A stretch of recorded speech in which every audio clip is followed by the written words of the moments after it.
Hello, this is Dr. Andrew Jones with Inspire Dental, and today we are going to dive in and talk about dental implants and cover some very common questions that people have regarding that subject. So stay tuned. I hope this video will be very educational and helpful to you. So starting off, what is a dental implant?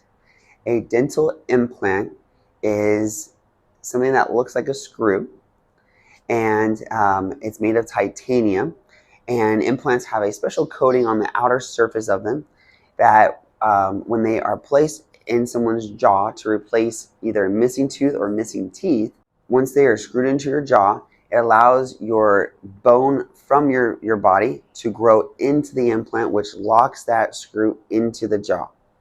Now, when we place that screw, usually it's even with the bone. And so the implant itself is not the tooth, it's just a screw, but the implant has a hollow cylinder within it that you can screw other types of things into it. So you can screw in a single tooth, or you can screw in a device that we can attach multiple teeth to, and that way we can replace someone who's missing teeth. And what's nice about dental implants is that it's probably the closest thing that we have to replacing teeth in the most natural way. So the technology of dental implants has advanced so far over the years. And as it has advanced, it helps create opportunities for people where there once wasn't before. And so a question I often get asked, well, who's a good candidate for dental implants? And really, most people are good candidates. Now, granted, there are some medical conditions and oral health things that can disqualify somebody or make it less favorable. Things like that would be like people who are heavy smokers. For an implant to work really well, you have to have a good blood supply to the area around the implant. Well, tobacco smoke has nicotine in it, or even vape, pipes, cigars, and that nicotine actually restricts the blood flow. And so, usually if someone is interested in a dental implant, they have to quit smoking for a period of time, which can be a great way to jumpstart a better, healthy living. Other candidates where there can be some problems are individuals with like diabetes. If you have a really uncontrolled diabetes, what diabetes does is it impairs or hurts the person's ability to heal. And so, well, if we're placing something in the person's bone, we want the bone to heal around it, and so that's very important. Other candidates that could have some problems are people who are on bone density drugs. Osteoporosis, as we get older, is a very common condition to have. And so there's drugs that people are put on to help with bone density, and so the bone doesn't continue to break down. And so that medication can interfere with an implant working. And so those are just a few examples. And also uncontrolled gum disease. Implants are very solid. When an implant is placed, it is designed to last a person's lifetime. And in many situations, it very well can. But one of the most common reasons for losing a dental implant, and is actually the most common reason why people lose their teeth altogether, is gum disease. And so, if someone doesn't have a good oral health, well, then the very thing that caused them to lose their teeth could cause them to lose the implant. So that's why making sure we maintain a good oral health is very important. But outside of those situations, implants are very stable and work very, very well. And like I said, in most situations, they can last someone their lifetime.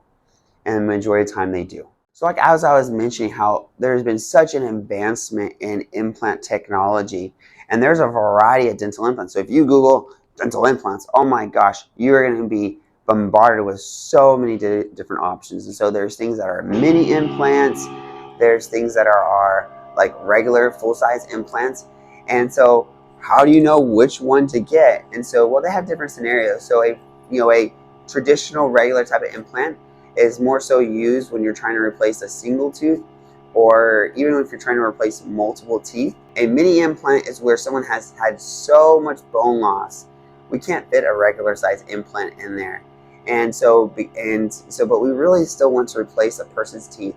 So we have these really skinny things, really skinny ones that are called immediate mini implants. And what we do with those is we can attach a denture to them. And so denture holds pretty well. It may not be as stable if someone had a regular size implant, but it can still give someone the option of securing their teeth. That way they don't have to rely on like glue or something like that. Also, the price is different. Mini implants are a lot less expensive than traditional implants.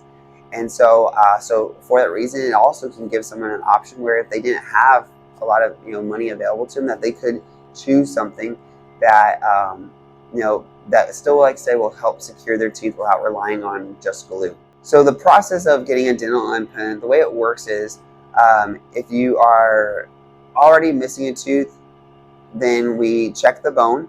We see, is there enough bone, is there enough density to the bone to support an implant? We have special x-rays and scans that we do to help see those very things. If the bone is perfect, well, then it's the easiest scenario. We decide what implant is the best fit.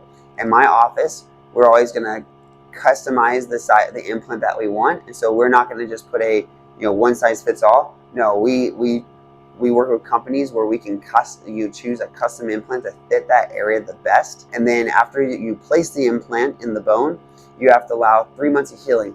Now, for a lot of people, that sounds scary, like you're placing in this screw, this implant in my bone, isn't that going to be painful? Honestly, the process is pretty painless. When the area is already healed, I always tell patients the extraction hurts worse than the implant. There's not a lot of nerves that are within the bone themselves. And so for that reason, a lot of times when we place the implant, person might have a little tenderness or soreness the first day, nothing that Advil and Tylenol can help heal or help control. But then by the next day, in most situations, people don't have any pain. Now, say if you have the tooth has to be taken out.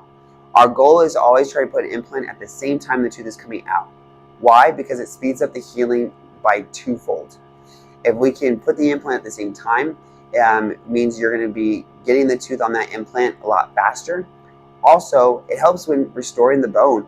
When you place an implant, the body sees this, that, oh, there's a tooth that's here, and your body will grow and regenerate bone around that implant because it reinforces and wants to make the area strong.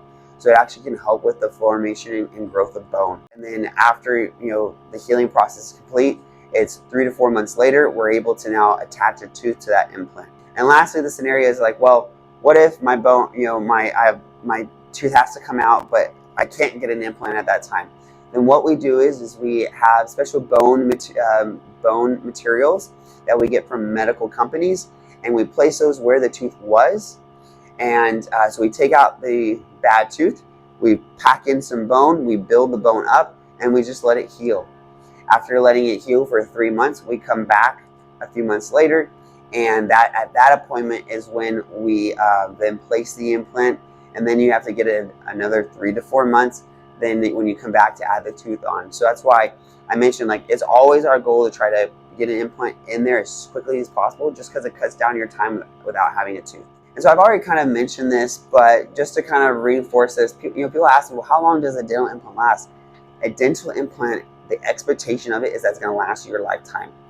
Now, you can go online and always read scenarios where things didn't last a lifetime, and that could be the case for a lot of situations, like when you buy a car. You expect when you buy a car, it's going to last you a long time, but if there's some horrible accident that you could not have predicted, well, yeah, then you got to get a new car. And so, but in most situations, an implant will last you a lifetime. And so, barring some unforeseen event, and as long as you keep your hygiene up and good, it will last you your lifetime. And that's what's really neat. There's not a lot of things in dentistry in the world where, and like I said, that we can, in most situations, will last a person a very, very long time. And so I hope this video was informative for you and that it answered a lot of your questions regarding what dental implants are and what the process looks like. The best way to gain information to see if you're a good candidate for implants is to give our office a call. Our office number is 210-734-5092. And so we look forward to speaking with you and helping you out in any way we can and walking through this journey with you. This is Dr. Jones, signing out.